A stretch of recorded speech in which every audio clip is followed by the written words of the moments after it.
గణేశాయ నమః, గాయత్రీదేవి నమః, మహాసరస్వతి నమః, మాతాపితృభ్యో నమః. ముందుగా ప్రేక్షక వీక్షణ మహాశీలందరికీ కూడా నమస్కారం. అయితే 29వ తారీఖు మార్చి 2026 ఆదివారం నుండి 4వ తారీఖు ఏప్రిల్ 2026 శనివారం వరకు కూడా ఈ వారం ద్వాదశ రాశుల వారికి కూడా ఎలా ఉండబోతుందో చూద్దాం.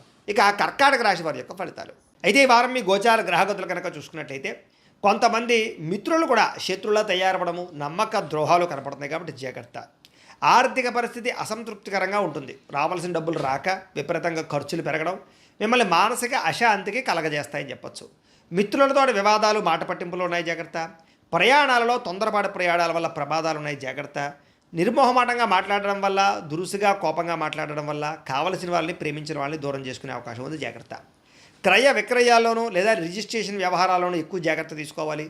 లిటిగేషన్ ఉన్న భూములు కొనడం కానీ, రాత కోతల్లో ఇబ్బందులు కానీ కనపడుతూ ఉన్నాయి. కొంతమంది తీయని మాటలతో మిమ్మల్ని మోసం చేసే వ్యక్తులు ఉంటూ ఉంటారు, జాగ్రత్తగా ఉండాలి. బ్లాక్మెయిల్స్ గురే అవకాశాలు ఉన్నాయి, జాగ్రత్తగా ఉండాలి. అలాగే శత్రువులు పెరిగే అవకాశం కనపడుతుంది కాబట్టి ఎవరిని నమ్మడానికి మంచిది కాదు. వచ్చినటువంటి ఆదాయం విపరీతంగా ఖర్చు అయ్యే అవకాశం కనపడుతుంది. అనారోగ్య సమస్యల వల్ల, కుటుంబ ఖర్చుల వల్ల, ఇంటి వెచ్చాల వల్ల, అనేక కారణాల చేత పిల్లల యొక్క చదువుల కోసం అవ్వచ్చు, లేదా అనేక కారణాల చేత విపరీతమైన ఖర్చులు కనపడుతున్నాయి. పెట్టుబడులు పెట్టేటప్పుడు, లావాదేవీలు జరిపేటప్పుడు ఈ వారం చాలా జాగ్రత్త తీసుకోవాలి. కుటుంబంలో ఖర్చులు కానీ, రుణ బాధల వల్ల కానీ మనశ్శాంతి లేకపోవడము, కొత్త అప్పులు చేయవలసి రావడము, పాత అప్పులు తీర్చలేకపోవడము ఇబ్బంది పెడుతున్నాయి. నిరుద్యోగులకి అతి కష్టం మీద ఉద్యోగ అవకాశాలు ఉన్నాయి. ప్రభుత్వ ఉద్యోగస్తులకి పని ఒత్తిడి అధికంగా కనపడుతోంది. ప్రైవేటు ఉద్యోగస్తులు కూడా సరైన ఎదుగుదల లేకపోవడం, ఉద్యోగపరంగా ఇబ్బందులు కనపడుతున్నాయి. శారీరక వ్యామోహాలు, కోరికలు పెరిగిపోయే అవకాశాలు, తప్పుడు పనులు చేసే అవకాశాలు ఉన్నాయి, జాగ్రత్తగా ఉండాలి. చిన్న చిన్న అనారోగ్య సమస్యల వల్ల హాస్పిటల్ పాలవడం కానీ, తీవ్ర ఇబ్బందులు తలెత్తడం కానీ జరిగే అవకాశం ఉంది, జాగ్రత్త. ఇతర దేశాల్లో ఉండే భారతీయులందరికీ ఉద్యోగపరంగా సమస్యలు, ఆర్థిక ఇబ్బందులు కనపడుతున్నాయి. ముఖ్యంగా ఈ వారం నరఘోష అధికంగా ఉంటుంది, జాగ్రత్త. ప్రయాణాలలో ప్రమాదాలు ఉన్నాయి, జాగ్రత్త. అలాగే వివాహ సంబంధాలు కూడా కుదిరి వెనక వెళ్ళిపోతున్నాయి.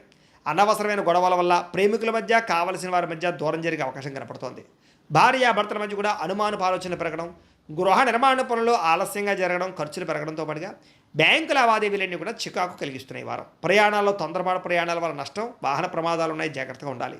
నూతన వ్యక్తులతో లావాదేవీ జరపడం మంచిది కాదు. ఎవరిని నమ్మకండి, నమ్మక ద్రోహాలు ఎక్కువగా జరుగుతాయి.